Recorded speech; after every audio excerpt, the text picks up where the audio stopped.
Assalamualaikum warahmatullahi wabarakatuh. Hai semuanya, jumpa lagi dengan saya, Apoteker Yola Desnara Putri, Magister Farmasi, yang akan menyampaikan materi pada pertemuan kali ini, yaitu terkait video pembelajaran dasar-dasar pengembangan sediaan liquid dan semi-solid.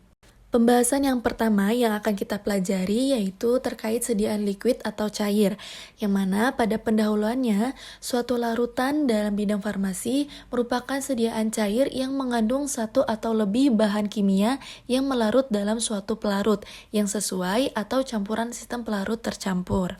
Sediaan liquid memiliki beberapa keuntungan, yaitu yang pertama, merupakan suatu campuran homogen, yang kedua, dosis dapat diubah-ubah dalam pembuatan, yang ketiga, dapat diberikan dalam larutan encer, sedangkan kapsul dan tablet sulit diencerkan. Kemudian yang keempat, kerja awal obat lebih cepat karena obat cepat diabsorpsi.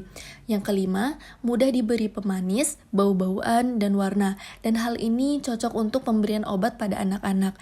Dan yang keenam, untuk pemakaian luar, bentuk larutan mudah untuk digunakan.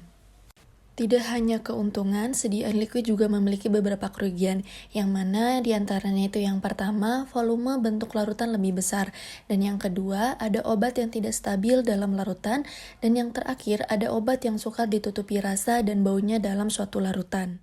Kemudian, terdapat beberapa faktor yang dapat mempengaruhi suatu kelarutan.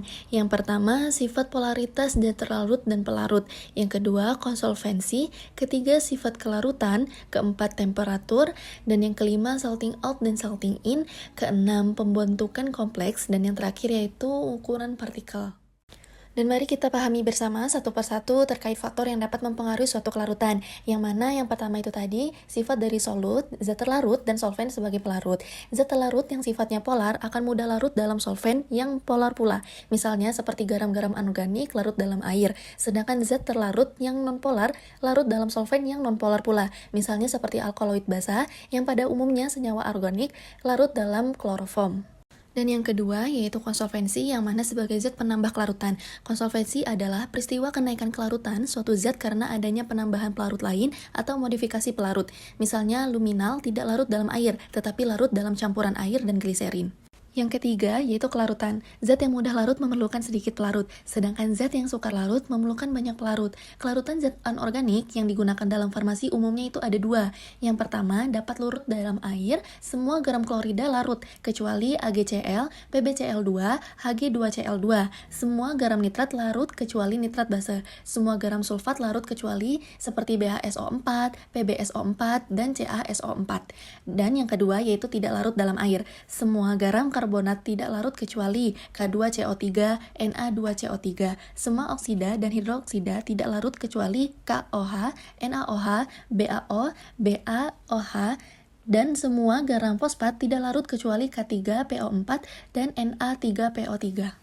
Dan faktor yang keempat yaitu temperatur. Zat padat umumnya bertambah larut bila suhunya dinaikkan. Zat padat tersebut dikatakan bersifat endotherm karena pada proses kelarutannya membutuhkan panas. Contohnya, zat terlarut ditambah pelarut dan ditambahkan suhu panas akan menjadi suatu larutan. Beberapa zat yang lain justru kenaikan temperatur menyebabkan tidak larut. Zat tersebut dikatakan bersifat exotherm karena pada proses kelarutannya menghasilkan panas. Contohnya, seperti zat terlarut ditambahkan dengan pelarut akan menjadi larutan, yang mana kemudian ditambahkan dengan panas, misalnya zat KOH dan K2SO4. Berdasarkan pengaruh ini, maka beberapa sediaan farmasi tidak boleh dipanaskan. Misalnya seperti zat-zat yang atsiri, contohnya seperti etanol dan minyak atsiri. Zat yang terurai, misalnya seperti natrium karbonat. Kemudian senyawa-senyawa kalsium, misalnya seperti aqua kalsis. Untuk faktor berikutnya yaitu pembentukan kompleks. Pembentukan kompleks adalah peristiwa terjadinya interaksi antara senyawa tak larut dengan zat yang larut dengan membentuk garam kompleks. Contohnya itu seperti iodium larut dalam larutan Ki atau nal jenuh. Faktor yang selanjutnya yaitu salting out dan salting in, yang mana salting out adalah peristiwa adanya zat terlarut tertentu yang mempunyai kelarutan lebih besar dibandingkan zat utama, akan menyebabkan penurunan kelarutan zat utama atau terbentuknya endapan karena ada reaksi kimia. Contohnya seperti kelarutan minyak atsiri dalam air akan turun bila ke dalam air tersebut ditambahkan suatu larutan NaCl jenuh. Kemudian untuk salting in adalah adanya zat terlarut tertentu yang menyebabkan kelarutan zat utama dalam solvent menjadi lebih besar, seperti contohnya yaitu riboflavin, tidak larut dalam air tetapi larut dalam larutan yang mengandung nikotinamida. Selanjutnya yang akan kita bahas yaitu terkait penggolongan liquid, yang mana pada metode cara pemberian yaitu salah satunya itu terdapat larutan oral dengan beberapa macam sediaan. Yang pertama yaitu sirup, yang mana sirup itu merupakan larutan oral yang mengandung sukrosa atau gula lain dalam kadar tinggi. Kemudian yang kedua itu ada eliksir, yang mana larutan oral yang mengandung etanol sebagai konsolven atau pelarut. Dan pada metode cara pemberian yang kedua yaitu larutan topikal. Larutan yang biasanya mengandung air tetapi seringkali mengandung pelarut lain seperti etanol dan poliol untuk penggunaan pada kulit atau pada permukaan mukosa mulut. Contohnya yaitu yang pertama ada Lotio, yang merupakan larutan atau suspensi yang digunakan secara topikal. Kedua, larutan otik, larutan yang digunakan untuk penggunaan telinga luar yang mengandung air atau gliserin atau pelarut lain dan bahan pendispersi. Selanjutnya, dalam penggolongan sediaan liquid berdasarkan sistem pelarut atau zat terlarut. Yang pertama yaitu dalam bentuk spirit, merupakan larutan yang mengandung etanol atau hidroalkohol dari zat mudah menguap, umumnya yang digunakan sebagai bahan pengaroma. Yang kedua yaitu tinctur, yang merupakan larutan mengandung etanol atau hidroalkohol yang dibuat dari bahan tumbuhan atau senyawa kimia. Yang ketiga yaitu air aromatik. Larutan ini jernih dan jenuh dalam air dari minyak mudah menguap atau senyawa aromatik atau bahan mudah menguap lainnya. Air aromatik dibuat dengan cara destilasi dan disimpan dalam wadah yang terlindungi dari cahaya dan panas berlebih. Sediaan liquid memiliki banyak berbagai macam-macam sediaan dalam bentuk larutan, yaitu diantaranya untuk mata, telinga, hidung, mulut, rektal, vagina, parenteral, oral, dan topikal. Membahas terkait pelarut, untuk mendapatkan suatu larutan dibutuhkan pelarut dan zat terlarut. Perbandingan antara zat terlarut dan pelarut disebut konsentrasi. Larutan tersebut biasanya dinyatakan dalam bentuk persen. Pelarut yang biasa digunakan yaitu yang pertama ada air dengan contoh berbagai macam garam. Kedua ada spiritus, contohnya itu seperti kamfer, iodin, dan mentol. Ketiga gliserin, contohnya itu ada tanin, boraks, dan fenol. Keempat itu ada ether, contohnya itu ada kamfer, fosfor, dan sublimat. Kelima ada minyak dengan contoh kamfer dan mentol. Kemudian yang enam ada parafin liquidum dengan contoh itu sera, kamfer, dan mentol. Dan yang terakhir itu adalah kloroform dengan contoh minyak dan lemak. Selanjutnya, untuk materi yang akan kita bahas yaitu terkait sediaan semi-solid atau semi-padat.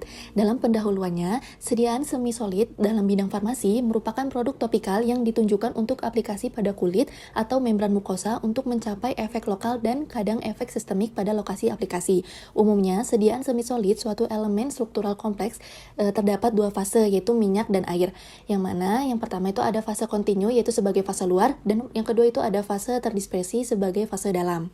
Selanjutnya, pada sifat sediaan tergantung pada beberapa faktor. Yang pertama yaitu ukuran fase terdispersi. Kedua, tegangan antar muka dan antar fase-fase. Yang ketiga, koefisien partisi bahan aktif antara fase-fase. Dan yang keempat yaitu sifat reologi produk. Gabungan faktor ini menentukan karakteristik pelepasan obat di samping karakteristik lain seperti viskositas. Selanjutnya, dalam sediaan semi-solid yaitu terbagi menjadi dua bagian. Ada medicated dan non-medicated yaitu sebagai kosmetika. Yang mana medicated ini berfungsi sebagai active pharmaceutical ingredients untuk terapeutik. Kemudian untuk non-medicated itu sebagai kosmetik yang mana fungsinya itu menjadi tiga, yaitu sebagai pelicin, kemudian pelembut, dan pelindung. Dalam sediaan semi-solid memiliki beberapa tujuan agar dapat digunakan dalam berbagai macam sediaan. Yang pertama itu pelepasan perkutan dengan contohnya seperti sediaan salep, krim, gel, dan patch. Kemudian kedua itu ada penggunaan pada vaginal, contohnya itu seperti ovula. Dan yang ketiga ada penggunaan pada rektal, contohnya itu seperti salep, krim, suppositoria, dan gel. Dan yang terakhir itu penggunaan ophthalmic seperti contohnya itu ada salep, krim, dan gel. Dalam penggunaan topikal dirancang baik untuk efek lokal maupun absorpsi sistemik. Produk dermatologik topikal dirancang untuk menghantar obat ke dalam kulit, pengobatan penyakit dermal dengan kulit sebagai organ target. Kemudian produk transdermal dirancang untuk menghantarkan obat melalui kulit pada sirkulasi umum untuk efek sistemik kulit, bukan organ target. Baik, mungkin cukup sekian penyampaian materi terkait sediaan liquid dan semi-solid yang telah disampaikan. Dan semoga dapat menambah pemahaman dan wawasan teman-teman sekalian terkait materi sediaan liquid dan semi-solid. Mungkin itu saja yang dapat disampaikan dalam video kali ini. Saya akhiri, wabillahi taufiq wal hidayah. Wassalamualaikum warahmatullahi wabarakatuh.